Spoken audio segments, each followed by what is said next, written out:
¿Sabes que según la Universidad de Harvard, entre el 60 y el 80% de las enfermedades que padecemos se deben a factores emocionales? Vamos a hablar de ello con Mario Alonso Puig, ahora mismo, aquí, en El Foco.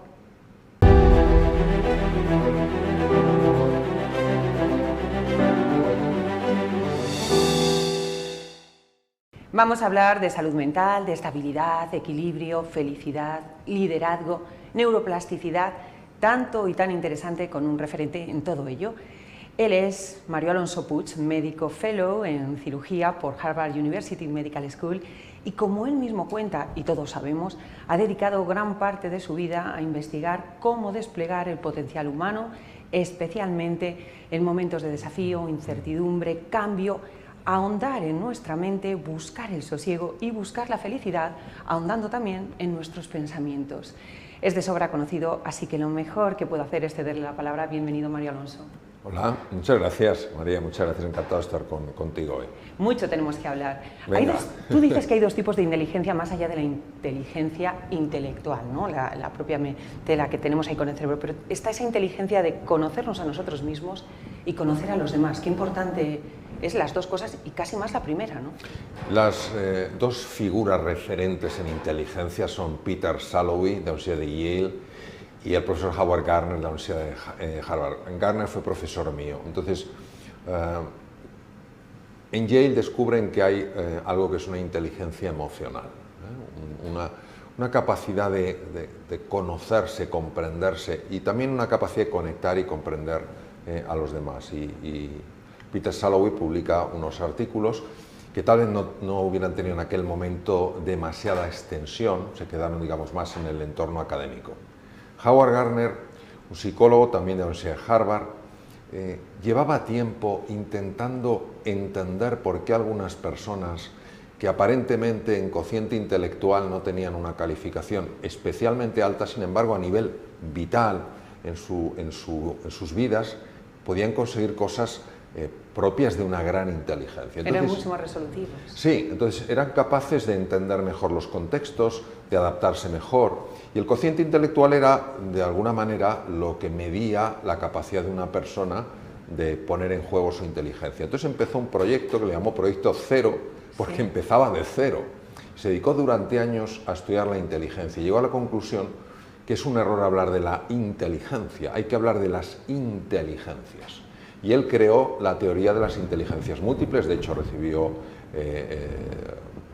extraordinarios galardones a nivel internacional, y lo que él nos dice es lo siguiente: cada persona tiene una inteligencia que es general y tiene una serie de inteligencias que son distintas. Hay personas que tienen inteligencia más lógico-matemática, es decir, pueden entender mejor lo que es secuencial, lo que es lineal, lo que es, digamos, lógico y racional. Hay personas que tienen una mayor inteligencia espacial, necesitan entender las cosas con un dibujo, con una imagen.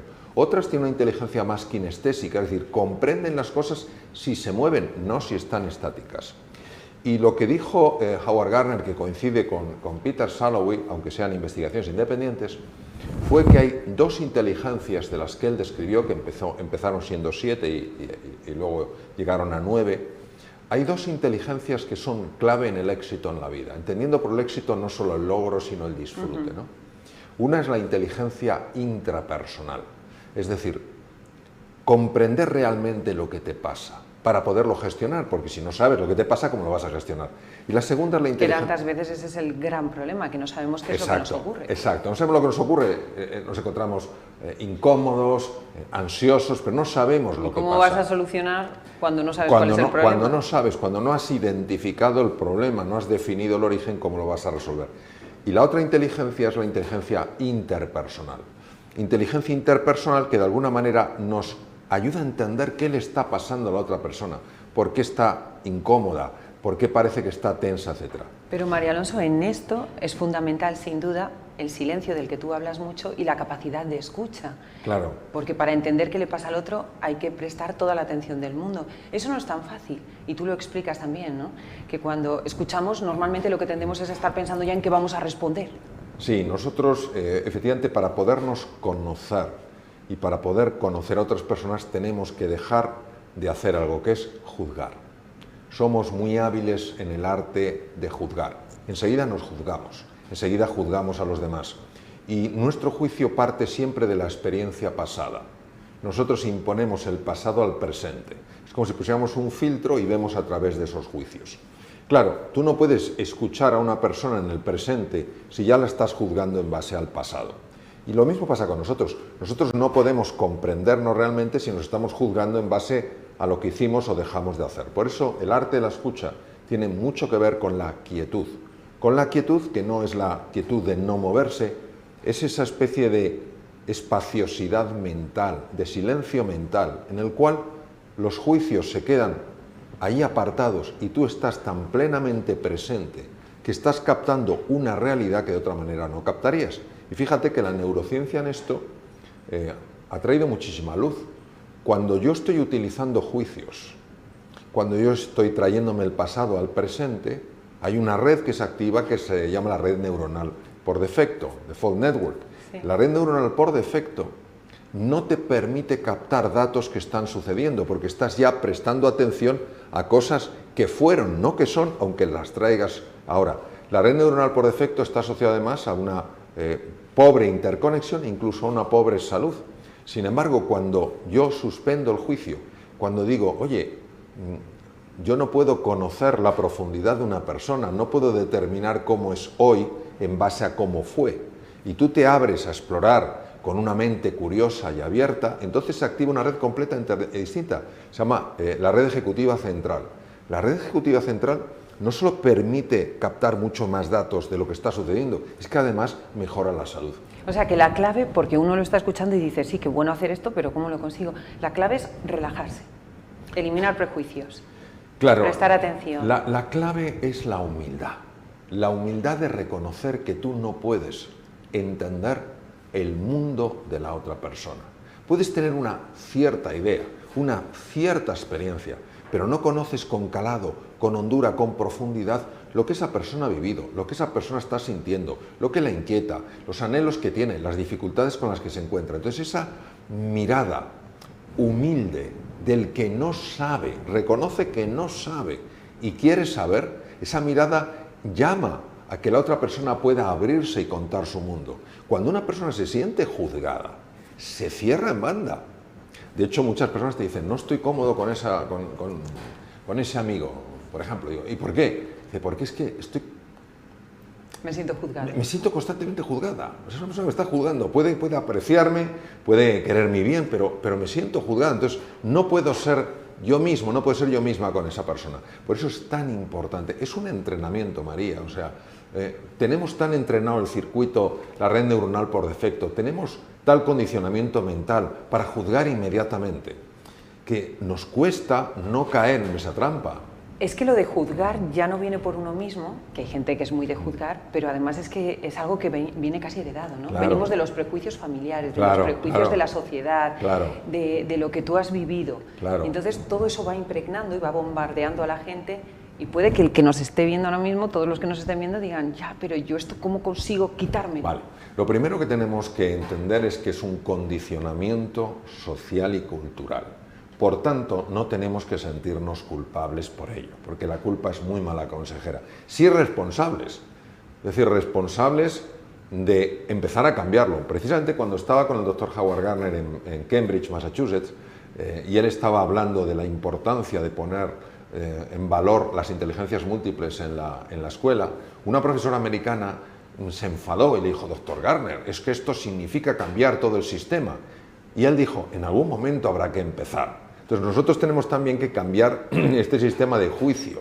¿Es fácil? Claro que no es fácil, pero en algún momento tendremos que empezar, poquito a poco, diciendo, bueno, me voy a sentar con esa persona y lo primero que voy a hacer es buscar la mirada contemplativa, no la mirada enjuiciadora. Entonces, si tú tienes la mirada enjuiciadora, solo puedes ver lo que te permiten ver los juicios. Si tienes una mentalidad, una mirada contemplativa, te puedes dejar asombrar y sorprender por esa persona. Y sin duda eso también te da mucho más sosiego. Vamos al sosiego nuestro, porque es fundamental. Decía al principio, antes de presentarte, simplemente diciendo que íbamos a estar contigo, que según la Universidad de Harvard, que lleva muchos años investigando esto, entre el 60 y el 80% de las enfermedades graves que nos ocurren en el cuerpo tienen que ver con las emociones, con lo que nosotros sufrimos. Sí, eso es así, y de hecho eso lo aprendí porque yo hice mi fellowship en cirugía en un hospital de la Universidad de Harvard, y lo aprendí allí. Entonces, hay que tener en cuenta que cuando una persona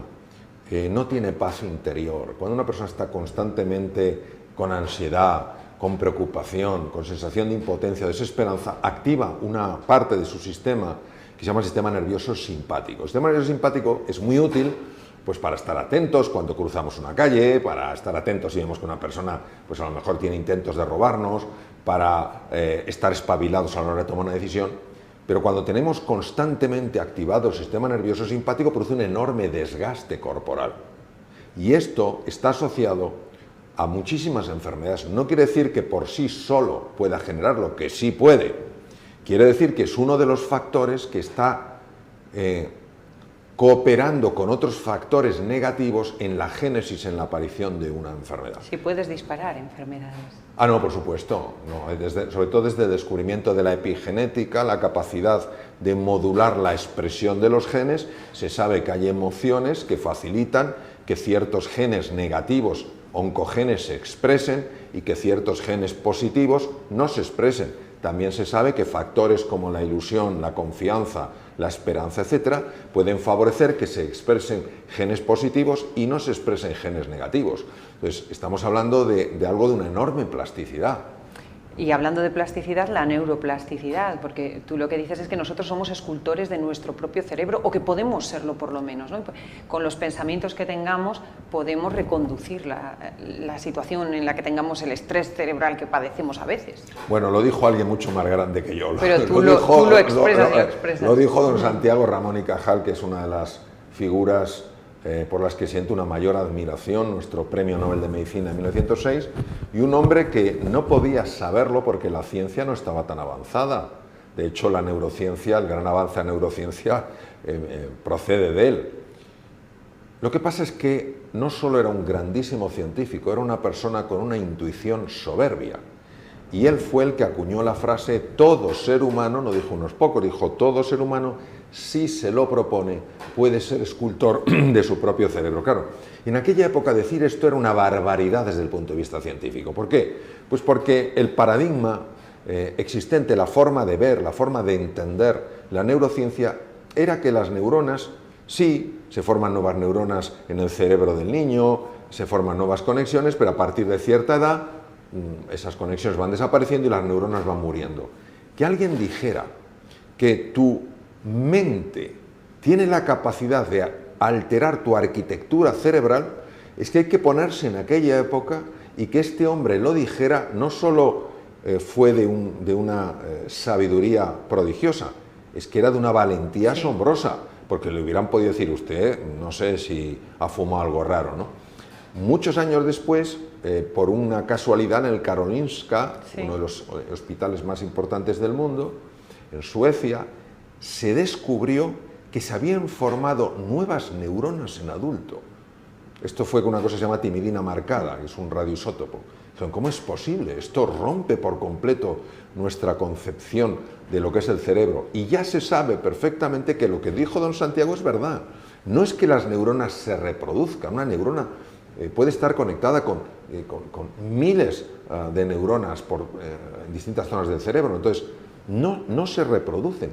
Se forman nuevas neuronas a partir de células madre pluripotenciales. Son llamadas desde los lugares donde están, que son los revestimientos de las cavidades cerebrales, los ventrículos, emigran y empiezan, por unas cosas que se llaman neurotrofinas, BDNF sobre todo, empiezan a formar nuevas proyecciones.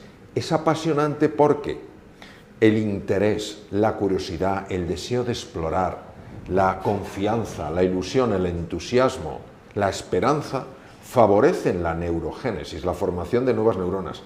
Vivir asustados, vivir desesperanzados o sin esperanza, vivir con sensación de impotencia, con sensación de incapacidad, no solamente bloquea la o simplemente comiéndonos la cabeza todo el tiempo, ¿no? No solo bloquea la neuroplasticidad, sino que además llega a matar neuronas, llegan a morir neuronas. Esto es importantísimo porque rompe otro paradigma, otra forma de ver que procede fundamentalmente de Descartes en el siglo XVII, donde él separaba la res cogitans, los pensamientos, de la res extensa, lo que se puede medir, el cuerpo.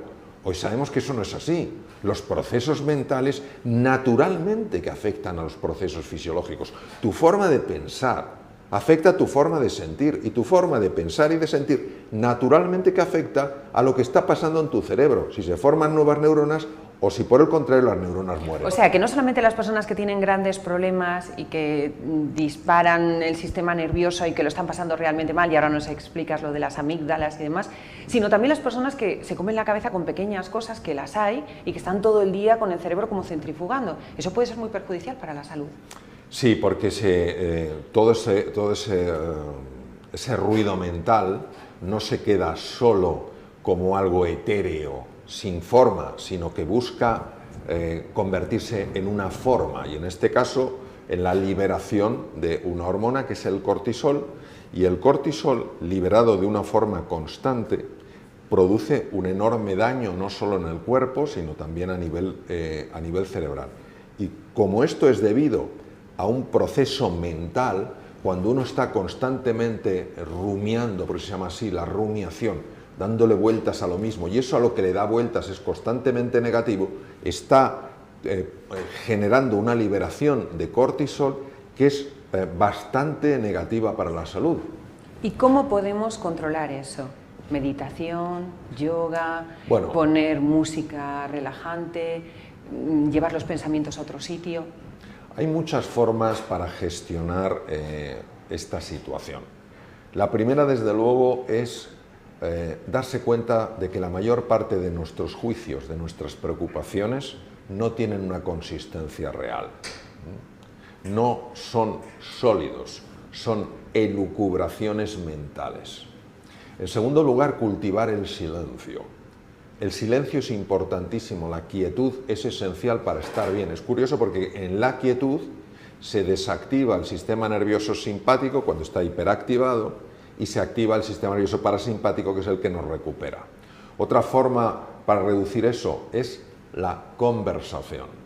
La conversación en la que tú simplemente estás compartiendo tus sentimientos, no estás pidiendo una solución, no estás pidiendo un consejo, estás compartiendo tu sentir y te estás sintiendo escuchada, ¿no? Otro, por supuesto, es el ejercicio físico.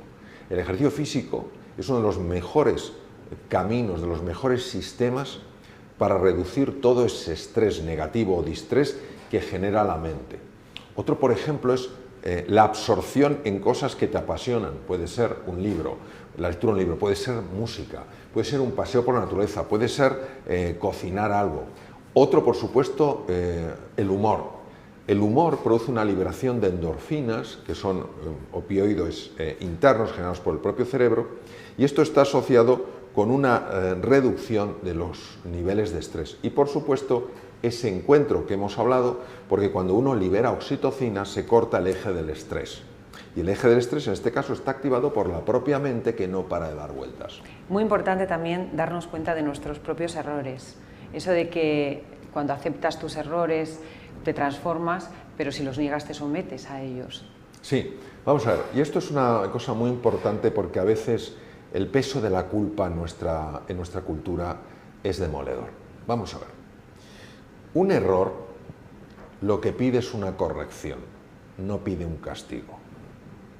Cuando nosotros cometemos un error o los demás cometen un error, lo que hemos de buscar siempre es la corrección, nunca el castigo. ¿Qué ocurre? Que habitualmente, por enfado, por ira, por lo que sea, tendemos a castigar.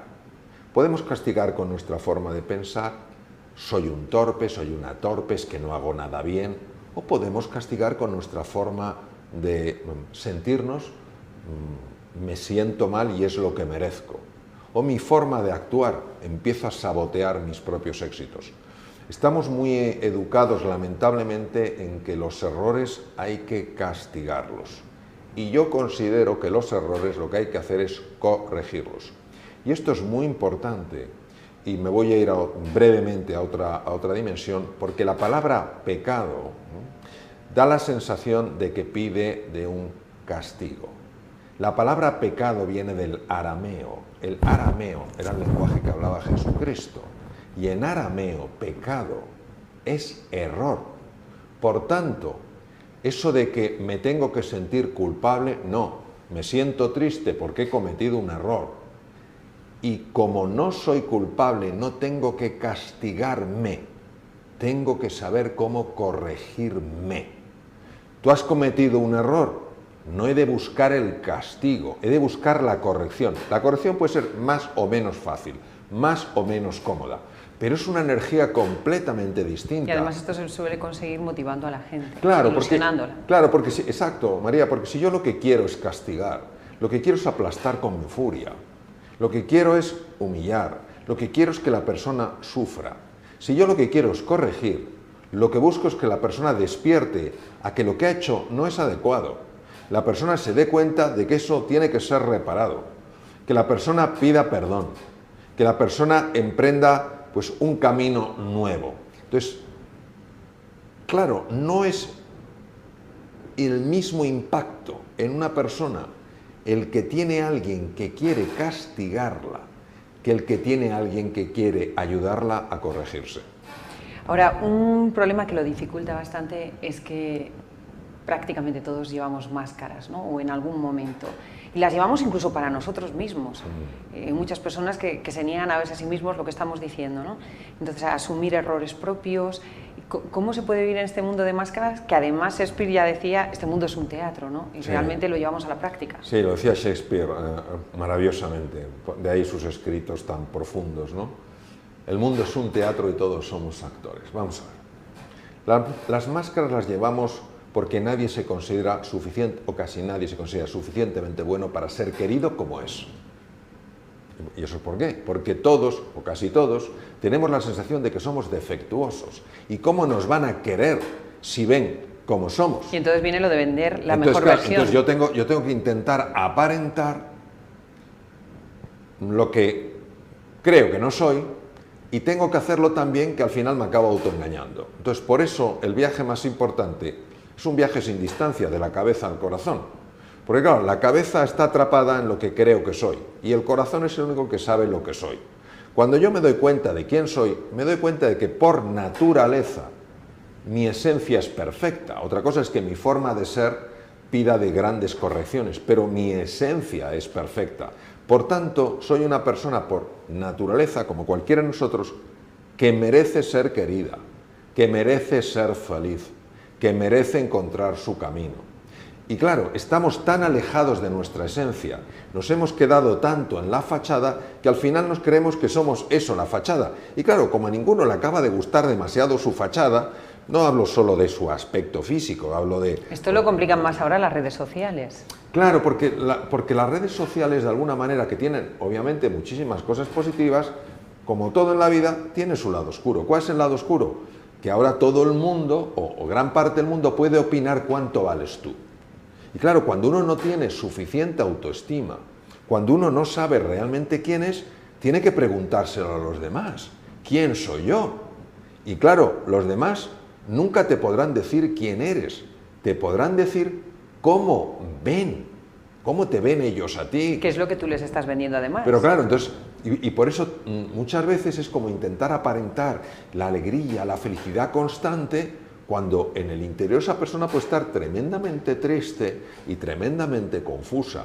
Entonces, claro, es como si estuviera ampliado el tamaño del escaparate y pasaran más personas delante del escaparate dando su opinión. Bueno, nosotros somos mucho más que un escaparate. Otro problema es que tenemos personajes dormidos, a veces, lo que Jung llamó sombras. Bueno, la sombra es muy interesante. Efectivamente, el que la definió fue Carl Gustav Jung, para mí el psiquiatra más lúcido que ha existido por sus increíbles intuiciones. Y en una ocasión, en un sueño, él soñaba muchísimo, en un sueño sintió que le perseguía algo que era como un fantasma, era como una sombra, y él corría aterrorizado, pero no conseguía evitar que este fantasma le siguiera, hasta que en un momento determinado él se paró, aquello se paró, descubrió que era su sombra y por tanto era su propia proyección. Entonces, Jung definió dos tipos de sombra, la sombra negra y la sombra blanca. La sombra negra es aquello que tú tienes que no es, digamos, algo demasiado aceptable, y entonces lo tienes que sumergir. Imagínate que tú, María, fueras una persona rebelde. Y entonces eres rebelde y estás en un entorno donde lo que se pide es la sumisión.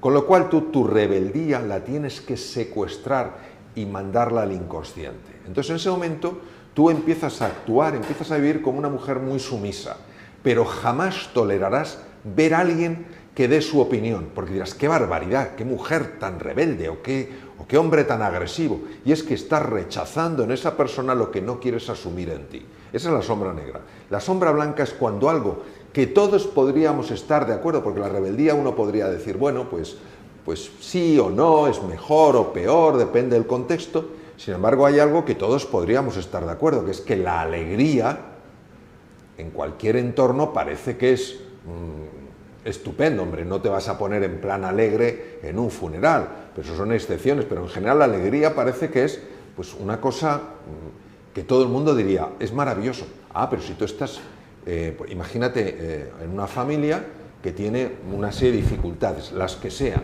y todo el mundo está triste, tu alegría molesta. No sé, María, ¿por qué estás tan alegre? No hay ninguna razón para estar tan alegre. Entonces tú secuestras la alegría y te conviertes en una persona triste. Y te impregnas de la tristeza. Y te impregnas de tristeza. Y cuando veas una persona alegre no la soportarás.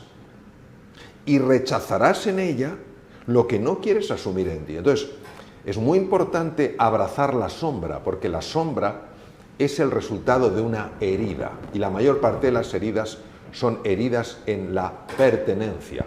Nosotros secuestramos esa dimensión nuestra para ser aceptados por el entorno, ¿vale? Lo que pasa es que muchas personas creen que todo consiste en abrazar la sombra. Y yo creo que hay algo más. Hay que abrazar la sombra y hay que abrazar también la luz, porque detrás de la sombra está la luz. La sombra es, como dicen los hindús, de alguna manera el espejismo de Maya. Eso es parte, pero nosotros en el fondo, en lo que trasciende, en lo que va más allá, somos luz. Entonces, tú abrazas la sombra para que se abra la puerta a la luz. Esto es muy interesante, por ejemplo, en monasterios tibetanos. Para subir al monasterio, yo estoy en Bután, pero no en Tíbet, pero sé que esto es así, en Bután no lo he visto, pero sé que en el Tíbet es así. Hay en camino al monasterio unas figuras que son como horribles, son como demoníacas, ¿no? Estas con todo tipo de colores, ¿no? Y claro, uno tiene la sensación de que tendría que hacer es salir corriendo, ¿no? Lo que tienes que hacer es abrazarlas porque son tu sombra. Y entonces ese demonio se convierte en un guardián, en un protector. Tú fíjate, por ejemplo, que la figura más destacada en mitología, Joseph Campbell, dijo, que creó un concepto maravilloso, es el camino del héroe, dijo que la finalidad del camino del héroe es descubrir, por fin, la importancia de la compasión. Qué bonito eso. Impresionante. Entonces, que con la sombra hay que ser compasivo, porque viene de una herida, y una herida no la vas a curar restregando con los dedos o con instrumento. Una herida la vas a curar cuidándola. Fíjate, hablabas de la mitología, tú eres muy de la mitología, de hecho tienes un libro sacado sobre mitología y cuentas, entre otras historias, la de Narciso y la desarrollas, me gustaría que lo hicieras, porque es muy bonito, ¿no? Cuando se hunde en el agua y el sentido, la interpretación, ¿qué haces de ello? Sí, a mí me encanta la mitología porque la mitología conecta con los arquetipos junguianos.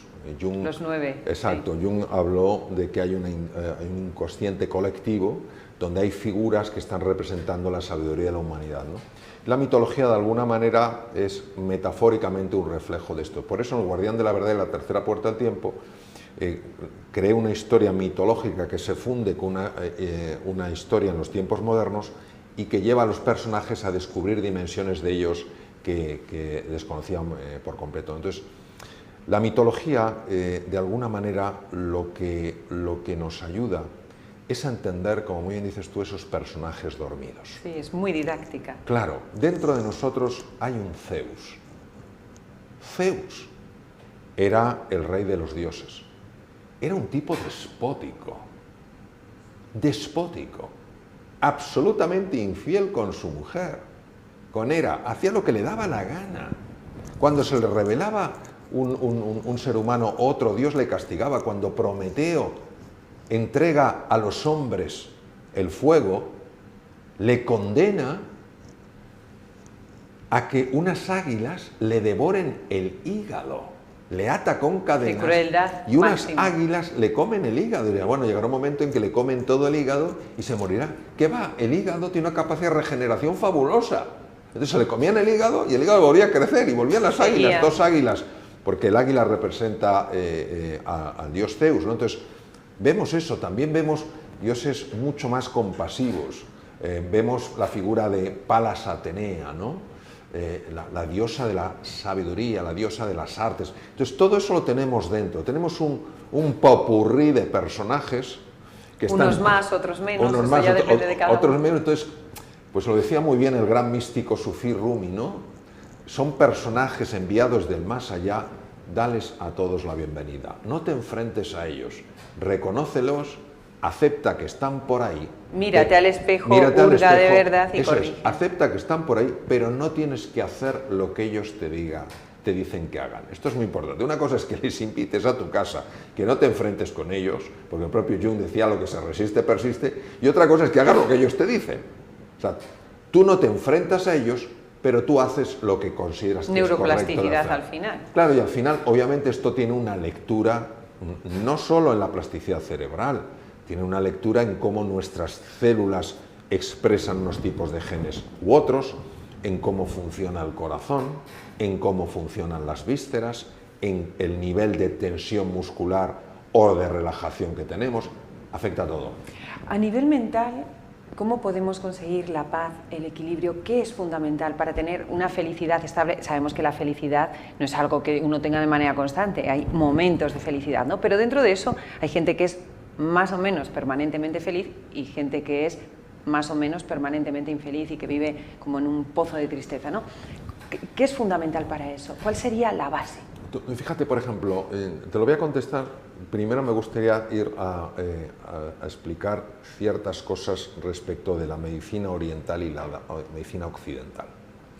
La medicina occidental tiene un avance brutal técnicamente, pero es una medicina que no integra.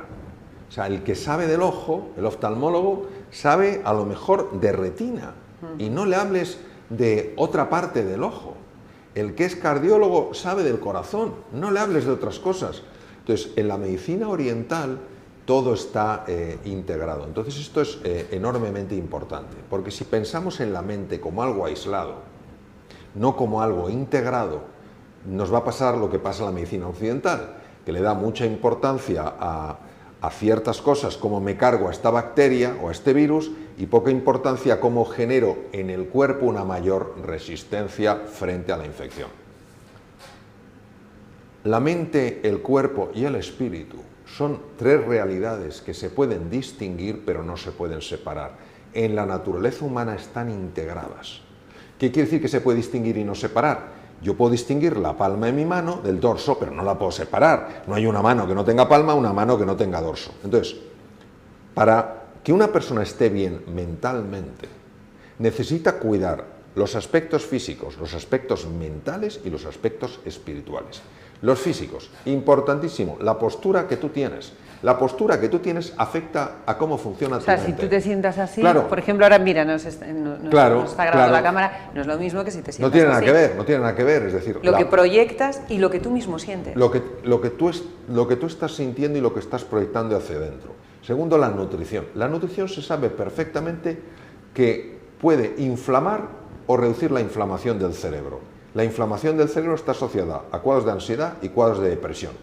Hay cambios en la nutrición que han sido mucho más efectivos que antidepresivos. No digo que todos los casos, hay casos, y por supuesto, y los psiquiatras lo saben.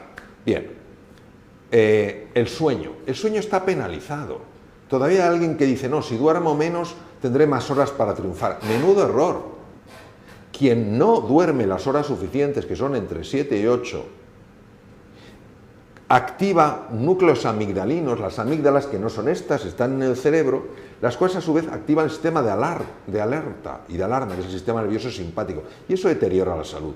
Entonces, postura, nutrición, descanso y ejercicio físico. El ejercicio físico favorece formación de nuevas neuronas, se segrega BDNF, IGF, VEGF, sustancias que forman nuevas neuronas. Entonces, a nivel del cuerpo, tú puedes hacer cosas para estar bien. El sedentarismo no ayuda, inflarse azúcar, inflama el cerebro, dormir 4 horas, 5 horas. Todos sabemos que hay épocas en la vida, cuando tienes niños pequeños, imagínate los cirujanos, 26 años yo como cirujano, pues momentos donde he dormido bien poco. Pero esto de pensar que se puede dormir bien, perdón, se puede dormir poco dormir, ¿no? Y sin problemas, porque sí, pues eso no tiene ningún sentido desde el punto de vista médico. Y muy importante, vivir en el ahora, ¿no? Claro, no vivir proyectando en el futuro, vivir pensando en el pasado, lamentando, sino centrarnos. Claro, entonces, si dejamos aparte ya la dimensión física y nos vamos a la dimensión mental, lo fundamental de la dimensión mental yo te lo resumiría en 2 cosas. La primera es la gestión de la atención, lo que acabas de decir tú. Estar en el aquí y en la ahora. ¿Por qué? Porque cuando nos desplazamos en la línea del tiempo por ciertas cosas que tiene la mente humana, cuando nos vamos hacia el pasado normalmente no nos traemos cosas muy positivas, en general. Son más remordimientos. Más remordimientos. No tenía que... Exacto, remordimientos, rencores, resentimientos, lamentos, culpas, vergüenzas. Y todo esto produce un deterioro en el funcionamiento del organismo. Y cuando nos vamos al futuro, qué pocas veces pasamos tiempo en el futuro imaginándonos que lo mejor está por llegar. Nos vamos al futuro para traernos preocupaciones, angustias, ansiedades. Entonces, ¿qué ocurre? Que el entrenamiento en la atención, y el mindfulness es una de las cosas más importantes, el entrenamiento de la atención es fundamental porque estás desarrollando, potenciando la red ejecutiva central que está asociada a mayor eficiencia, mejores relaciones interpersonales y mejor salud. Pero si tú no trabajas el músculo de la atención y estás yéndote al pasado o yéndote al futuro y lo que te traes son esos remordimientos, esos resentimientos o esas angustias... Vives en la amargura, que ya hemos dicho que el 60 o el 80% de las enfermedades vienen de eso, además. Vives en ese estado de amargura. Y otro elemento bastante importante en la mente tiene que ver con un lenguaje que ayude, no un lenguaje que anule. Es decir, si yo digo, qué horror, solo me queda media hora para presentar este proyecto, solo media hora, ¿qué voy a hacer yo en media hora? Yo me voy cada vez pensando más. Si digo, aún me queda media hora, el lenguaje me está calmando en este segundo caso, el primero me altera. Y finalmente la dimensión espiritual. Yo sé que cuando se habla de la dimensión espiritual hay personas que se ponen así, dicen, me va a soltar un sermón. No. Vamos a ver.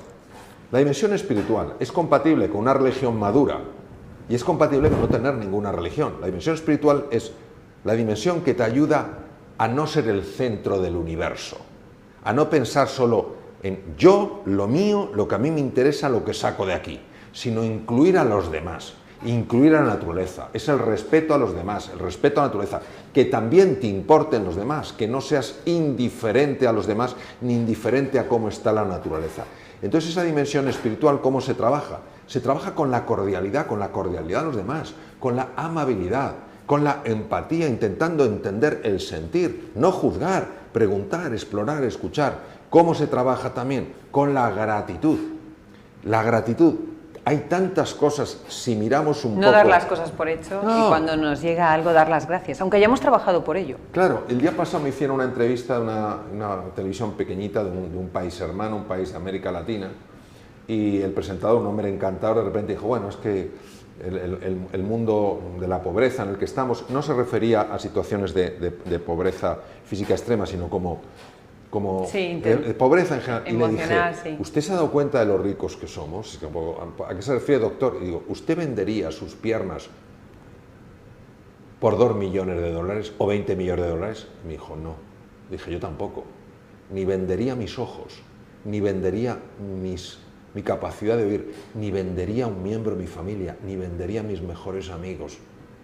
Entonces, somos muy ricos, pero siempre estamos enfocados en lo que nos falta. Mario Alonso, ¿decidimos con el cerebro, con el corazón o con el tubo digestivo? Es muy buena pregunta. Para eso tenemos que hablar del consciente y del inconsciente, uno de los más grandes descubrimientos de Freud, sobre todo cuando en París observó al médico Charcot tratar a una paciente que tenía una determinada enfermedad.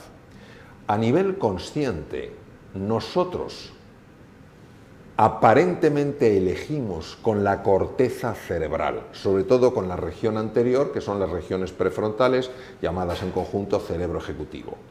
Me dices, oye Mario, ¿qué quieres? ¿Una copa de vino o una caña? Y yo, teóricamente, lo sopeso y digo, pues prefiero la copita de vino. Sí. Digo, yo he elegido con la cabeza. Sin embargo, Benjamin Libet, que fue un neurocientífico californiano, descubrió algo que produjo una especie de crispación generalizada.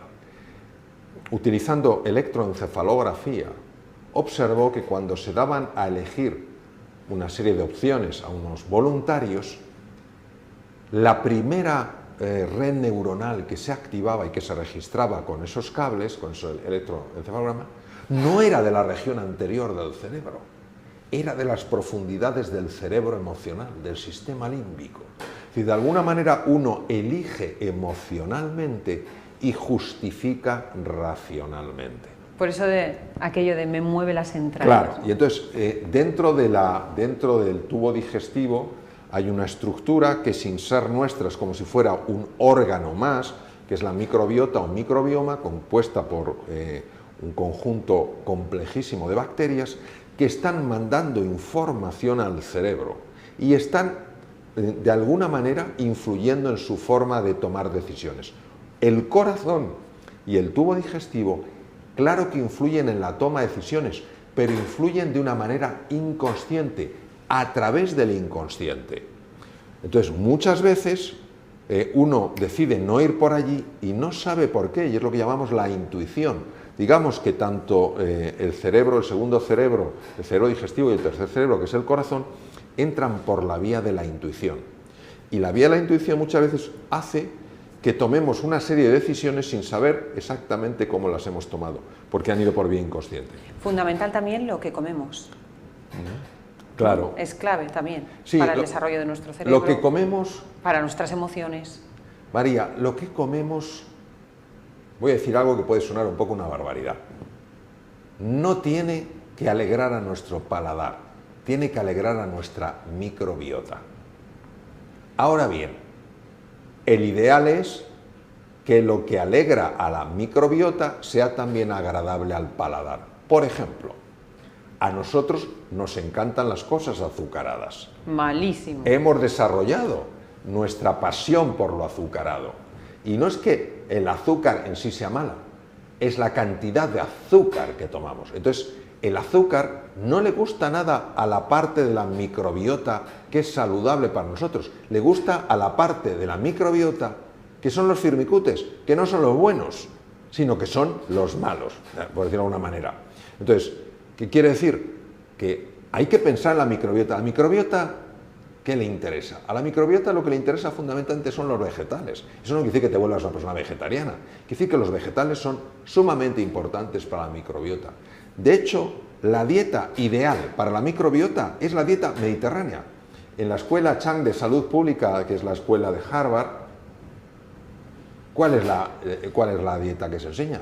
La dieta mediterránea. El Instituto de Biología Molecular de Oviedo, uno de los más importantes de Europa, ¿cuál es la que se enseña? La dieta mediterránea. Entonces, no cabe duda que es una dieta muy rica en vegetales, nueces, lo que tomas, si tomas huevos, que sean huevos ricos en ácidos grasos poliinsaturados, es decir, de gallinas que al final es lo que todos sabemos que tenemos que comer bien, claro que pero sí. que todos tendemos al chocolate, a los bollos, esos helados. Claro que sí. Entonces, no se trata ni mucho menos de decir, no hay que tomar postre. No, eso no es. Porque lo peor a veces cuando uno se vuelve un talibán en la comida. Es como el que ha sido fumador y deja de serlo y se convierte en un talibán, y el que tiene un paquete lo machaca, ¿no? Bueno, yo creo que no es eso. Los postres están muy bien, pero hay que tener vigilancia sobre la cantidad de azúcar. Es decir, si te tomas un poco de chocolate, que no te tomes media tableta de chocolate. Es decir, que tengas ojo con eso. Y sobre todo hay que tener mucho ojo mirando las etiquetas. Porque en las etiquetas, sobre todo los productos altamente procesados, puedes quedarte absolutamente alucinado viendo la cantidad de azúcar que tienen. No me lo puedo creer. Pues esto sí que hay que verlo. Oye, yo te he oído decir que todos tenemos un líder dentro, que todos nacemos algo líderes, pero que hay que trabajar en ello. O sea, algunos es como de manera muy innata y otros, si se ponen a trabajar, pueden llegar a serlo. Habrá quien diga, no estoy nada de acuerdo con esto, porque de hecho tú ves a los niños pequeñitos y hay algunos que son muy introvertidos, muy tímidos, que prefieren dejar de lado cualquier tipo de protagonismo, que lo pasan mal. Bien, lo primero es que si alguien dijera no estoy en absoluto de acuerdo con ello, me parecería su opinión absolutamente razonable. ¿Por qué? Porque en estas cosas no se ha de dogmatizar, son demasiado grandes. ¿Cómo puede uno dogmatizar sobre cosas que tienen que ver con el ser humano? Tú fíjate, Søren Kierkegaard, el gran filósofo danés, dijo, el ser humano es la síntesis entre lo finito y lo infinito, entre lo temporal y lo eterno. Entonces vamos nosotros a dogmatizar, no, esta persona no, tiene de sobra derecho a no estar de acuerdo. Ahora, vamos a hablar desde el punto de vista primero científico. Precisamente uno de mis maestros, Richard Davidson, fue el científico que descubrió lo que tú comentas, María. Hay niños, esto es impresionante, se hace con gorritos, como si fueran gorritos de baño, estos de nadar, con electrodos, con lo cual el niño los no le de molesta electroencefalograma.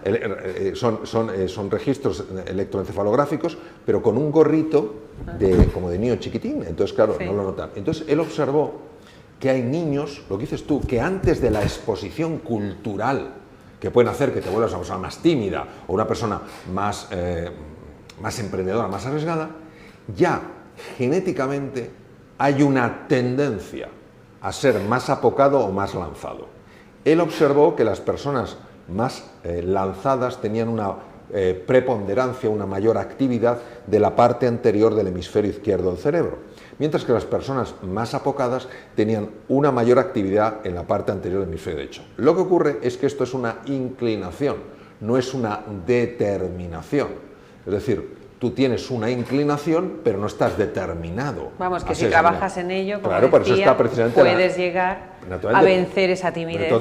Claro, para eso está la neuroplasticidad. Entonces, dicho esto, nosotros tenemos que entender lo que significa liderar. Porque hay muchas personas que creen que liderar es mandar, que liderar es el que más sabe, que liderar es el que mejor conoce, el que mejor toma las decisiones. En mi experiencia, los mejores líderes lo que hacen es lo siguiente. Los mejores quieren a las personas, no les son indiferentes las personas. Es decir, son líderes humanos. Estuvimos entrevistando hace muy poco a Javier Moloney, que sacó un libro que hablaba precisamente de eso, ¿no? Lidera con el corazón, y decía justo lo que dices tú. Son líderes humanos. Entonces, primero, quieren a las personas. Segundo, creen en ellas. Esto quiere decir que aunque vean el performance, lo que la persona hace, en lo que se están fijando es en el potencial. Fíjate qué maravilla. Creen en ellas, las valoran. Es decir, cuando ven que hacen algo bien, siempre se lo dicen. O buscan por lo menos ocasiones para pillarlas haciendo las cosas bien. Que eso lo que hace es que se ilusionen y continúen. Claro, las quieren, creen en ellas, las valoran. Como saben que tienen potencial, las desafían para que crezcan. Y luego, ¿qué hacen? Las apoyan y las acompañan. Todos podemos hacer eso. Por tanto, entrar en esa especie de discusión, debate, esgrima mental, líder nace, líder se hace, líder tal cual, al final, líder es una forma de ser y de estar en el mundo. Todo el mundo puede querer, todo el mundo puede creer, todo el mundo puede valorar, todo el mundo puede desafiar, todo el mundo puede apoyar y todo el mundo puede acompañar. Luego todo el mundo puede liderar. Bueno, a esto te dedicas tú principalmente con muchas de tus conferencias y has sacado de hecho ahora un curso que también ayuda a ello, ¿no? Ayuda a trabajar en uno mismo, a hacer una introspección, a poder mejorar y a poder potenciar aquello que quieras. Sí. Algo así. A lo largo de los años me he dado cuenta de hasta qué punto las personas ni nos queremos demasiado ni creemos demasiado en nosotros mismas. Entonces tenemos por eso que ponernos esas máscaras, intentar disimular, que si el síndrome del impostor, que no vean esto, secuestramos nuestras sombras, etc. Entonces, llevaba yo muchos años investigando y estudiando el tema de la autoestima. el tema del autoconcepto. Cómo realmente una persona puede conocerse en quién es y no simplemente en quién cree que es. Y cómo puede, desde un punto de vista práctico, conectar con eso que todos hemos oído hablar una vez, que es su mejor versión, y favorecer que eso se despliegue y florezca, ¿no? Y entonces, como he estudiado mucho lo que son procesos para llegar al inconsciente, desde hace muchos años, diseñamos un programa que se pudiera hacer en 5 horas, que no son las 5 horas seguidas. Que yo lo voy a hacer. Que tú lo vas a hacer, por supuesto, y nos encantará. De 5 horas en los que vas tú superando una serie de etapas en las cuales hay unas meditaciones guiadas con unos sonidos realmente, a mí me parecen sorprendentes, porque te llevan a viajar desde épocas como la niñez a momentos de profundísima ilusión, donde hay explicaciones en vídeos, explicaciones científicas muy bien ilustradas, porque hemos buscado los mejores ilustradores que hay hoy en día, donde hay explicaciones, donde hay desafíos, donde hay un gimnasio emocional virtual. Entonces, lo que nosotros sabíamos de entrada es que la mayor parte de las personas que empiezan un curso lo dejan sin terminarlo, y para nosotros era fundamental que las personas lo terminaran. Entonces, dedicamos muchísimas horas, de hecho cientos de horas, a comprimirlo de una manera tal que sin perder profundidad fuera especialmente sencillo, fuera especialmente atractivo y de alguna manera ayudara a las personas a reconectar con su grandeza y a vivir desde ahí. Entonces, que sin duda es la manera de poder crecer y poder ser feliz también. Claro, entonces por eso le llamamos conecta con tu mejor versión y fortalece la autoestima.